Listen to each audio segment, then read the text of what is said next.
다음은 국민의힘 윤희숙 의원의 지역화폐에 대한 페이스북 글입니다.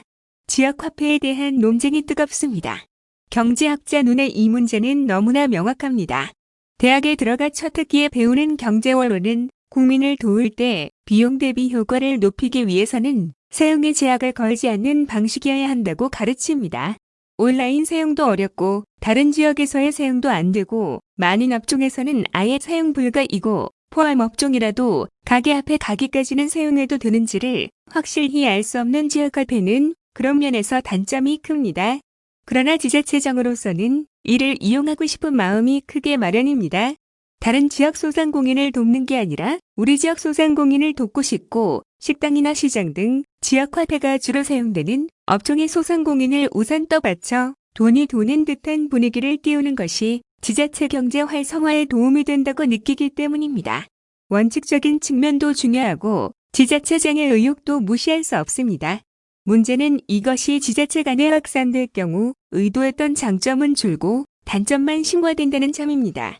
모두 저기 지역에서만 쓰라고 벽을 치는 것이니 각 지역 내 소비를 증진하는 효과도 줄고 경계를 넘나드는 소비 지출이 다른 소비 지출로 이어져 인접 지역 경제에 모두 도움이 되는 경로는 막아버리기 때문입니다.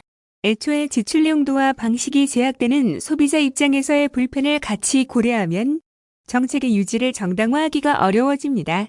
그러니 이 단계가 되면 중앙정부가 나서 교통 정리를 하는 게 필요합니다.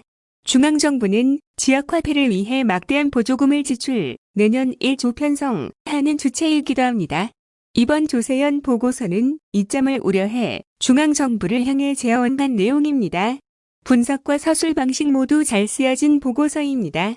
유례없는 코로나 충격, 지자체의 대응, 그로 인한 문제점 부각과 검증, 이를 개선하기 위한 정책 제언 등 여기까지는 정책이 진화하는 건장한 과정입니다. 그런데 돌연 전문가의 분석 결과가 마음에 들지 않는다고 지자체장이 보고서를 쓴 전문가를 비난하고 위협하면서 지역화폐 효과 여부보다 훨씬 더 심각한 우리 정치의 고질적 문제가 드러났습니다. 어느 사회나 깊은 지식이 필요한 영역이 있고 그 지식과 사고를 온전히 전수해가기 위해서는 전문가 집단의 전문성과 직업윤리가 중요합니다. 전통적으로 전문 연구직, 의사와 법률가 등의 전문직은 연구 업무의 윤리나 방식, 품질에 대해 다른 전문가의 평가 대상일 뿐 그 내용을 잘 이해하지 못하는 외부 권력으로부터는 보호받아 왔습니다. 전문가 집단은 막대한 투자를 통해 키워져 온 사회의 핵심 정신과 지식을 이어가야 할 소중한 존재입니다.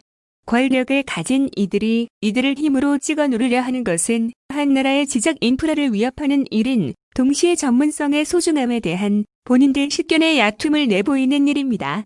지역화폐 효과에 대해 과학적인 근거를 가지고 건강한 논쟁이 일어났으면 좋겠습니다.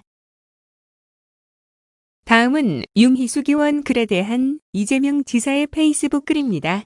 국민의힘 윤희숙 위원장님, 언론 뒤에 숨지 마시고 공개 토론하시지요. 경제 전문가인 윤희숙 위원장님, 지역화폐는 소비의 지역 간 이전 차단보다 업종 내 규모별 재분배에 더 중점이 있다는 거 모르시진 않으시지요.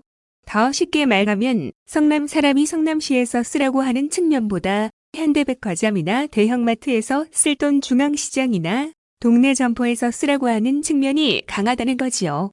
양극화 완화와 경제회생을 위해 유통대기업의 골목상권 잠식으로 피해 입는 영세 자영업자와 골목상권을 보호하는 지역화폐는 문재인 정부의 포용정책 중 하나입니다.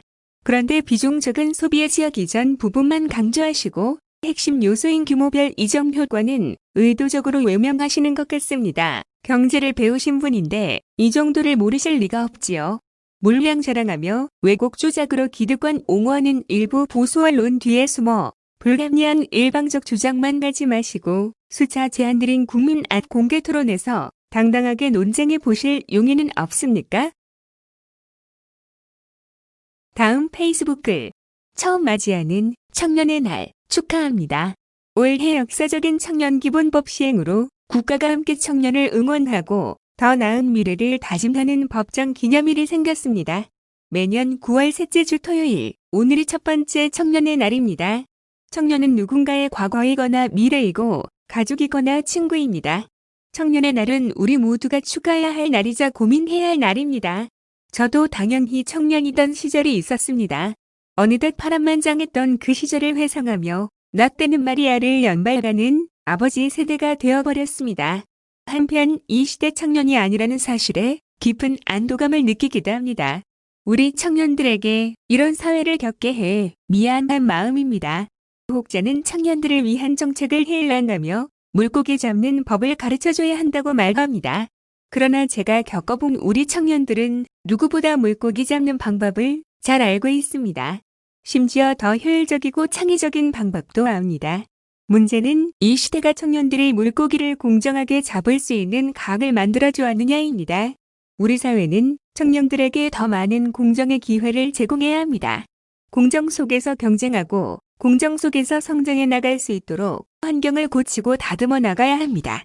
그것은 새로운 세상 공정한 경기, 1370만 도민들의 뜻을 위임받은 저에게 주어진 일이기도 합니다. 도내 281만 청년 여러분, 그리고 전국의 청년 여러분, 오늘 단 하루가 아니라 여러분 살아가는 모든 나날이 스스로를 자랑스러운 청년으로 느끼게 하는 청년의 날이 될 수 있도록 만들어 봅시다. 미력하지만 청년 여러분들이 아파하는 부분을 제대로 짚어내고 더 나은 세상으로 나아갈 수 있도록 노력하겠습니다. 많이 의견 내주시고 알려주십시오. 그리고 함께 해주십시오. 한데 보다 나은 청년의 날을 함께 맞이할 수 있으리라 믿습니다. 다시 한번 청년의 날 축하합니다. 여러분을 응원합니다.